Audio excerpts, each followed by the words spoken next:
Selamat sore Bapak Ibu Saudara yang dikasihi Tuhan. Apa kabar sore hari ini? Saya berharap semuanya dalam keadaan baik dan sehat. Kita bersyukur pada sore hari ini kita boleh bertemu kembali di ibadah doa kita pada sore hari ini, walaupun kita harus lakukan secara online dan di rumah kita masing-masing. Tetapi kita terus berdoa dan mengucap syukur buat semua hal yang terjadi, buat semua hal yang Tuhan izinkan terjadi dalam kehidupan kita.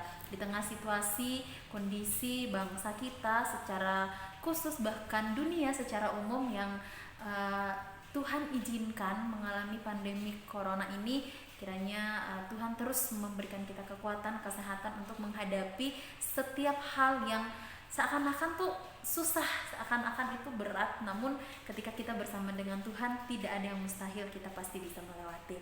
Kita bersyukur pada sore hari ini kita boleh berkumpul bersama untuk beribadah, berdoa bersama-sama. Namun sebelum kita melanjutkan ibadah doa kita hari ini, mari kita berdoa bersama-sama. Tuhan Allah Bapa yang mengasihi kami, Bapa yang kami sembah dalam nama Tuhan kami Yesus Kristus, terpujilah namamu Tuhan, Bapa yang layak ditinggikan, Bapa yang layak dimuliakan dalam hidup kami. Bersyukur Tuhan di tengah-tengah kondisi bangsa kami, bahkan dunia secara umum Tuhan, yang tidak memungkinkan kami untuk melakukan kegiatan kami di luar rumah, terutama ibadah doa yang biasanya kami lakukan di gereja, namun saat ini kami harus melakukannya di rumah kami masing-masing, bahkan secara online. Tapi kami terus berdoa dan bersyukur Tuhan, kami yakin dan percaya di tengah-tengah semua hal yang Tuhan izinkan terjadi, Tuhan memiliki maksud dan tujuan yang menjadi tujuan terbaik buat kami yang penuh dengan damai sejahtera. Saat ini Tuhan kami berdoa buat jemaat Tuhan yang ada di rumah mereka masing-masing. Engkau juga yang menolong mereka ketika mengikuti ibadah doa pada sore hari ini. Setiap pujian kami, penyembahan kami, bahkan firman-Mu Tuhan yang akan kami renungkan, kiranya Engkau buka akal pikiran kami, hati kami Tuhan, agar kami boleh memahami firman-Mu, terlebih Tuhan melakukan dalam setiap langkah kehidupan kami untuk mempermuliakan nama Tuhan. Kami bersyukur dan berdoa dalam nama Tuhan Yesus, kami serahkan ibadah doa kami, jam doa kami pada sore hari ini. Amin. Bapak Ibu yang dikasihi dalam Tuhan, pernahkah kita mendapatkan undangan? Nah, siapa yang tidak pernah mendapat undangan? Tentunya pasti sudah pernah mendapat undangan, entah itu undangan ulang tahun, undangan ucapan syukur misalnya rumah baru, atau bahkan undangan pernikahan. Siapa sih yang tidak senang gitu ya? Siapa yang tidak pernah mendapatkan undangan itu? Pasti semuanya juga pernah. Walaupun itu ya seperti yang saya katakan tadi, bahwa itu undangan ulang tahun, undangan pernikahan, ataupun undangan misalnya makan-makan saja. Nah, biasanya kalau kita mendapat undangan itu, ada alasan-alasan tertentu mengapa orang memberikan kita undangan, ya kan? Biasanya itu kita itu adalah kerabatnya, atau teman dekatnya, atau mungkin teman kerjanya, atau kita dikasih undangan itu karena kita itu merupakan orang penting dalam kehidupannya. Nah, itu biasanya yang menjadi alasan kenapa orang memberikan kita undangan. Nah, terus bagaimana perasaan kita ketika kita menerima undangan tersebut? Ada yang senang, ya kan? Ada yang senang gitu. Atau ada yang deg-degan misalnya, aduh deg-degan gitu ya. Misalnya untuk kalau biasanya kalau kita anak-anak muda, biasanya kalau mendapat undangan tuh, aduh baju apa nih yang mau dipakai gitu ya, udah mikirin baju apa, sepatu apa, tas apa misalnya, untuk menghadiri undangan tersebut. Atau justru ada yang merasa aduh sedih misalnya, sedih kenapa? Karena ketika mendapat undangan itu melihat, wih tanggal segini, tempatnya di sini ya, misalnya kesesuaian waktunya itu tidak sesuai, misalnya tanggal segini acaranya, ternyata kita ada acara lain di tanggal segitu yang tidak bisa kita tinggalkan misalnya, atau kita merasa sedih nggak bisa menghadiri undangan tersebut karena tempatnya jauh, tidak memungkinkan kita untuk menghadiri undangan tersebut.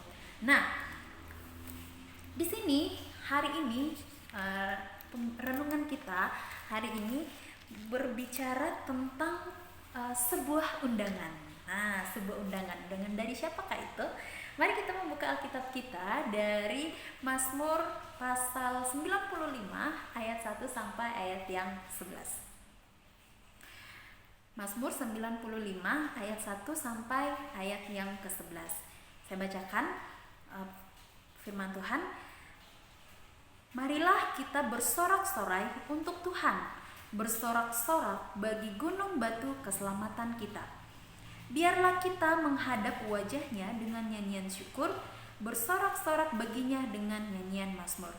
Sebab Tuhan adalah Allah yang besar dan Raja yang besar mengatasi segala Allah. Bagian-bagian bumi yang paling dalam ada di tangannya. Puncak gunung-gunung pun kepunyaannya. Kepunyaannya laut, dialah yang menjadikannya, dan darat, tangannya lah yang membentuknya. Masuklah, marilah kita sujud menyembah, berlutut di hadapan Tuhan yang menjadikan kita. Sebab dialah Allah kita, dan kitalah umat gembalaannya, dan kawanan domba tuntunan tangannya. Pada hari ini, sekiranya kamu mendengar suaranya, janganlah keraskan hatimu seperti di Meriba, seperti pada hari di masa di padang gurun, pada waktu nenek moyangmu mencobai aku, menguji aku, padahal mereka melihat perbuatanku. 40 tahun aku jemu kepada angkatan itu. Maka kataku, mereka suatu bangsa yang sesat hati, dan mereka itu tidak mengenal jalanku. Sebab itu aku bersumpah dalam murkaku, mereka takkan masuk ke tempat perhentianku. Saya berikan judul renungan kita pada sore hari ini yaitu undangan memuji Allah. Jadi Allah memberikan kita undangan untuk memuji Dia. Kalau kita menerima undangan, biasanya tujuan undangan itu apa? Mungkin untuk menghadiri ulang tahun, pernikahan, atau selamatan misalnya. Nah, di pembacaan kita hari ini, sore hari ini, yaitu tentang undangan memuji Tuhan. Ketika merenungkan perikop ini, saya sangat bersyukur Tuhan memberikan kita waktu, jadi waktu untuk berdiam di rumah, tidak harus keluar untuk bekerja, tidak harus keluar untuk bertemu muka satu dengan yang lain, bahkan bertemu secara langsung dengan orang lain. Saya sangat bersyukur di tengah-tengah keadaan situasi negara kita, bahkan lingkungan kita saat ini yang harus stay di rumah, harus tetap di rumah. Saya sangat bersyukur karena sepanjang dari tanggal 16 sampai saat ini itu saya sangat bersyukur Tuhan memberikan kesempatan untuk tinggal di rumah. Salah satu hal yang sangat saya syukuri adalah saya punya waktu bersama dengan Tuhan. Biasanya itu semenjak bekerja, biasanya itu waktu untuk Tuhan tuh kayak sedikit sekali. Biasanya tuh bangun pagi, syukur-syukur kalau nggak telat masih sempat renungan gitu ya. Pulang dari pekerjaan itu biasanya udah langsung capek, langsung tidur biasanya itu. Jadi waktu untuk Tuhan tuh kayak sedikit banget. Bahkan dalam satu hari bahkan pernah nggak renungan sama sekali karena ya saking capeknya gitu ya. Dan ini saya sangat bersyukur Tuhan memberikan kesempatan kepada saya secara khusus untuk mengalami kejadian ini gitu. Akhirnya bisa ada waktu bersama dengan Tuhan. Renungannya tidak bolong, pembacaan Alkitabnya juga tidak bolong, berdoanya juga lebih banyak gitu ya, sampai bisa mengikuti setiap kegiatan-kegiatan gereja walaupun secara online juga. Nah, di perikop ini memberikan kita undangan untuk memuji Tuhan. Nah, undangan untuk memuji Tuhan. Ketika kita dikasih undangan, harusnya kita senang, harusnya kita bersukacita. Di ayat pertama dan ayat yang kedua, bagaimana respon kita ketika kita memuji Tuhan? Di situ dikatakan bahwa marilah kita bersorak-sorai untuk Tuhan, bersorak-sorai bagi gunung keselamatan kita. Biarlah kita menghadap wajahnya dengan nyanyian syukur, bersorak-sorak baginya dengan nyanyian mazmur. Respon kita ketika kita mendapat undangan untuk memuji Tuhan, yaitu harus dengan bersorak-sorak, harus bersukacita, harus mengucap syukur. Terima kasih Tuhan, aku bisa memuji Tuhan. Terima kasih Tuhan, aku masih ada kesempatan untuk datang kepada Tuhan, untuk menghadap hadirat Tuhan, memiliki waktu bersama dengan Tuhan. Itu adalah hal yang pertama yang kita pelajari hari ini, yaitu respon kita. Bagaimana ketika Tuhan memberi kita kesempatan untuk memuji Dia, memberikan kita kesempatan untuk datang kepada Dia. Apa yang harus kita lakukan? Harusnya kita bersukaria, harus dengan bersyukur, dengan penuh sukacita, bersorak-sorak. Yang kedua, yaitu dengan penuh kerendahan hati. Di ayat yang ke-6 dikatakan, masuklah, marilah sujud menyembah, berlutut di hadapan Tuhan yang menjadikan kita. Selain kita bersukacita, selain kita bersorak-sorak, selain kita bersyukur, kita harus datang dengan penuh kerendahan hati. Kita datang kepada Tuhan dengan seakan-akan tuh kita benar-benar gak ada apa-apanya gitu. Kita harus rendah hati datang kepada Tuhan. Ini aku Tuhan, aku mau datang kepada Tuhan. Kita tinggalkan segala beban kita tinggalkan segala pemikiran kita tinggalkan hal-hal yang akan membebani pikiran kita meninggalkan pekerjaan kita mau fokus sama Tuhan, kita mau rendah hati kepada Tuhan. Itu dua hal yang menjadi respon kita ketika Tuhan memberikan kita kesempatan atau undangan untuk memuji Tuhan. Nah, kenapa sih kita harus memuji Tuhan? Kenapa Tuhan memberikan kita undangan untuk memuji Tuhan? Biasanya kita juga bertanya, kenapa ya orang ini memberikan saya undangan gitu ya? Nah, seperti yang di awal saya katakan bahwa ya mungkin karena kita kerabatnya, teman dekatnya, teman kerjanya, atau dia pernah mengenal kita dan seakan-akan kita berkesan buat dia gitu. Atau kita menjadi orang penting dalam kehidupannya sehingga dia memberikan kita undangan. Nah, begitu juga dengan Tuhan. Alasan kita memuji Tuhan itu apa? Alasan yang pertama yaitu karena Tuhan itu adalah satu-satunya juru selamat kita. Karena Tuhan adalah juru selamat kita. Ayat yang pertama bagian B dikatakan, bersorak-sorak bagi gunung batu keselamatan kita. Alasan kita memuji Tuhan adalah yang pertama, karena Dia adalah juru selamat kita. Karena Tuhan adalah juru selamat kita. Dia yang memberikan kita keselamatan. Minggu ini adalah Minggu Paskah. Kita akan memperingati Paskah. Bagaimana pengorbanan Yesus, bagaimana Yesus mengorbankan dirinya sendiri untuk memberikan kita keselamatan. Itu adalah anugerah yang terbesar, anugerah yang terindah, hadiah yang terindah, undangan yang terindah yang kita dapatkan dari Tuhan. Kita dikasih undangan keselamatan.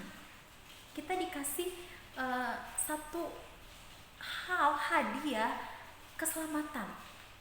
Itulah sebabnya kita harus memuji Tuhan. Yang kedua adalah karena Allah itu besar. Ayatnya yang ketiga, sebab Tuhan adalah Allah yang besar dan Raja yang besar mengatasi segala Allah. Dia adalah Allah, Dia adalah Raja yang besar.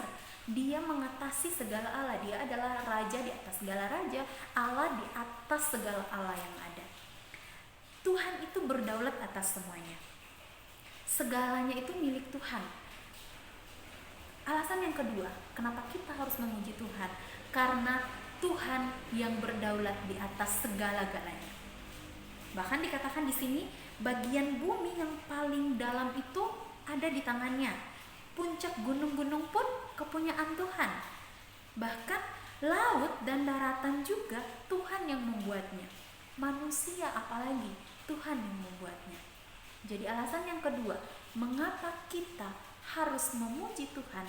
Yang pertama yaitu karena Dia adalah juru selamat kita. Yang kedua, karena Dia yang berdaulat atas segala-galanya. Segala-gala yang ada di dunia ini adalah miliknya Tuhan.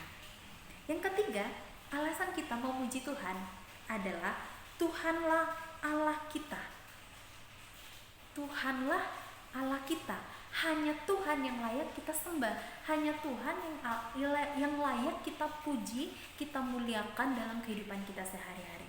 Mengapa? Karena Dia yang menciptakan kita.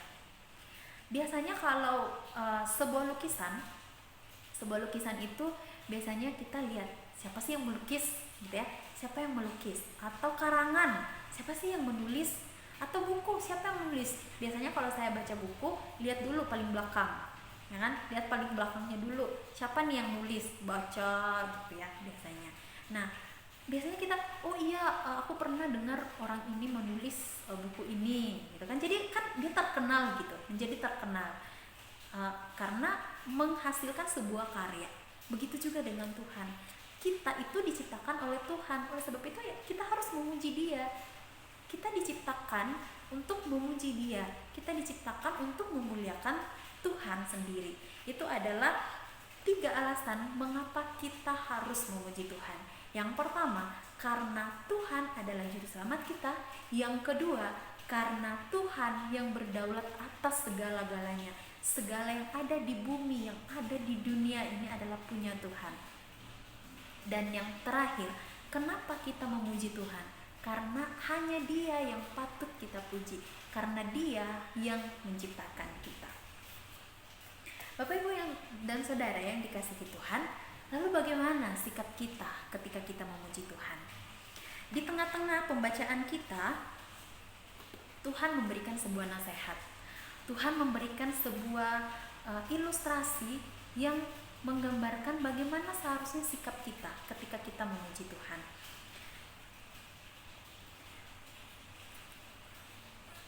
Pada hari ini, sekiranya kamu mendengar suaranya, janganlah keraskan hatimu seperti di Meriba, seperti pada hari di masa di padang gurun, pada waktu nenek moyangmu mencobai aku, menguji aku, padahal mereka melihat perbuatanku. 40 tahun aku jemu kepada angkatan itu, maka kataku, mereka suatu bangsa yang sesat hati, dan mereka itu tidak mengenal jalanku.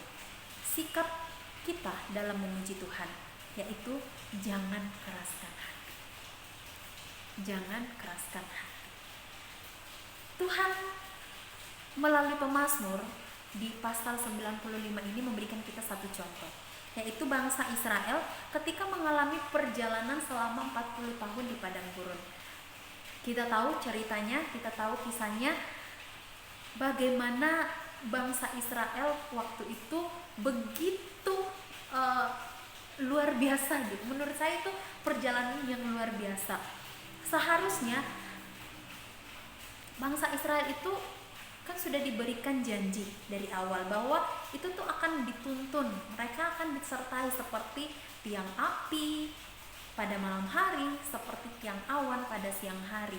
Tetapi terkadang-kadang kita juga gemes sendiri gitu ya kalau membaca kisahnya bangsa Israel di kitab Keluaran secara khusus itu, kita lihat kita gemes sendiri gitu. Kenapa sih? Padahal tuh kalau kita pikir harusnya tuh bangsa Israel tuh senang gitu ya, bisa bertemu langsung dengan Tuhan, bisa bercakap-cakap langsung dengan Tuhan, tapi kok masih bisa untuk bandel gitu ya, masih bisa tegar tengkuk gitu ya. Nah di sini pemazmur memberikan contoh bahwa jangan keraskan hati gitu, seperti nenek moyang kita di masa di Meriba, ketika Tuhan menyertai mereka, menuntun mereka, membiarkan mereka mengalami perjalanan selama 40 tahun di padang gurun. Nah, kekerasan hati merupakan dasar dari segala ketidakpercayaan kita. Kalau kita keras hati, artinya kita nggak percaya. Kalau kita keras hati itu artinya tidak menerima, hati yang tidak mau menerima. Kita keras, hati kita tuh keras, jadi kita nggak akan menerima, kita tidak akan percaya. Jadi kekerasan hati merupakan dasar dari segala ketidakpercayaan kita.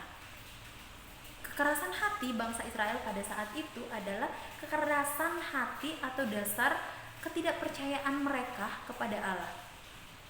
Padahal mereka sudah melihat satu mujizat yang satu sudah selesai, mereka senang. Ketika dalam masalah lagi mereka ngeluh, mereka sampai menyalahkan pemimpin mereka. Mereka sampai bilang, Tuhan kenapa sih kami harus keluar dari Mesir, mendingan kami di Mesir aja, kami bisa makan enak di sana, masih bisa udah jelas hidupnya gitu ya di sana, walaupun harus menderita gitu. Kenapa harus Engkau mengeluarkan kami dari tanah Mesir, harus mengalami ini semua di padang gurun.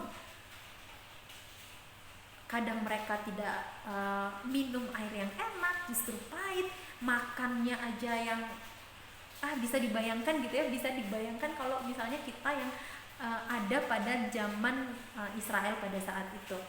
Mungkin kita juga akan mengeluh, kita juga akan mengeraskan hati. Tetapi hari ini pemazmur memberikan kita satu nasihat, bahwa ketika kita mau memuji Tuhan, jangan keraskan hati. Dikatakan bahwa pada hari ini sekiranya kamu mendengar suaranya. Ketika kita diizinkan Tuhan untuk mendengar suara Tuhan, kita memiliki kepekaan terhadap suara Tuhan. Ketika kita ditegur, jangan keraskan hati. Ketika kita justru diingatkan kembali oleh hal-hal yang salah, yang tidak sesuai dengan kehendak Tuhan yang kita lakukan, terus kita baca firman Tuhan, terus wah ini firman Tuhan menegur aku banget nih, udah nggak mau baca lagi gitu ya. Nah disitulah salah satu contoh bahwa kita jangan mengeraskan hati gitu ya. Mungkin saat itu adalah kehendak Tuhan. Kita baca perikop itu, ya itu adalah kehendak Tuhan gitu. Mungkin kita diingatkan lagi hal-hal yang membuat kita ingat akan kesalahan-kesalahan kita. Karena firman Tuhan itu kan bagaikan pedang bermata dua, ya enggak? Mengingatkan kita, menusuk kita juga gitu ya, mengingatkan kita bahwa kita punya hal-hal yang tidak sesuai dengan kehendak Tuhan. Jadi kalau kita dapat perikop yang aduh ini aku banget, ini aku nggak mau membacanya, ini menyinggung aku banget gitu. Nah itu adalah sikap yang harus kita tidak miliki ketika kita memuji Tuhan. Itu jangan mengeraskan hati, melainkan lembut ya. Kita harus memiliki hati yang lembut. Makanya ada lagu yang Bapa lembutkanlah hatiku untuk dapat menjadi saksimu. Nah jadi itu menjadi kerinduan kita.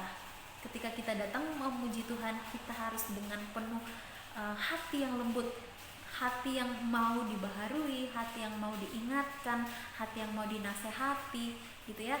Kalau kita mengeraskan hati, jadi kita tuh udah membuat benteng di hidup kita gitu ya.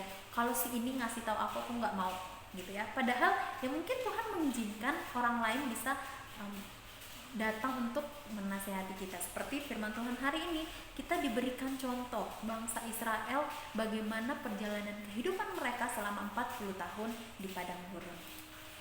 Nah, ada hukuman ketika kita mengeraskan hati.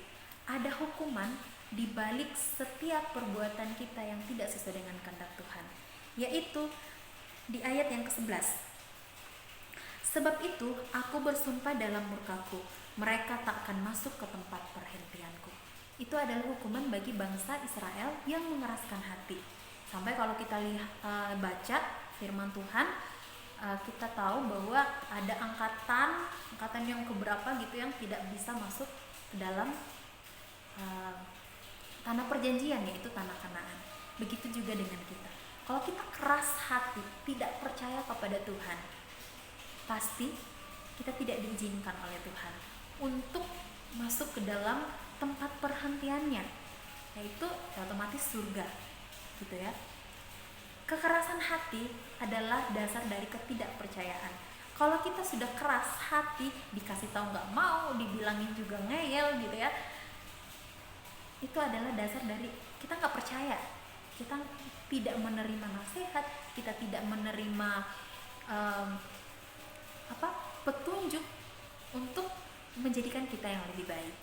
Oleh karena itu, Bapak Ibu dan Saudara yang dikasihi Tuhan, melalui renungan kita pada sore hari ini, mari kita menyambut undangan Tuhan, undangan untuk memuji Tuhan dengan penuh sukacita, dengan penuh ungkapan syukur, dengan penuh hati yang rendah hati gitu ya. Dengan penuh kerendahan hati kita mau datang kepada Tuhan, karena Allah yang kita sembah, Allah yang harus kita puji adalah juru selamat kita, adalah Tuhan yang berdaulat atas segala sesuatu yang ada di muka bumi ini, bahkan Tuhan yang menciptakan kita.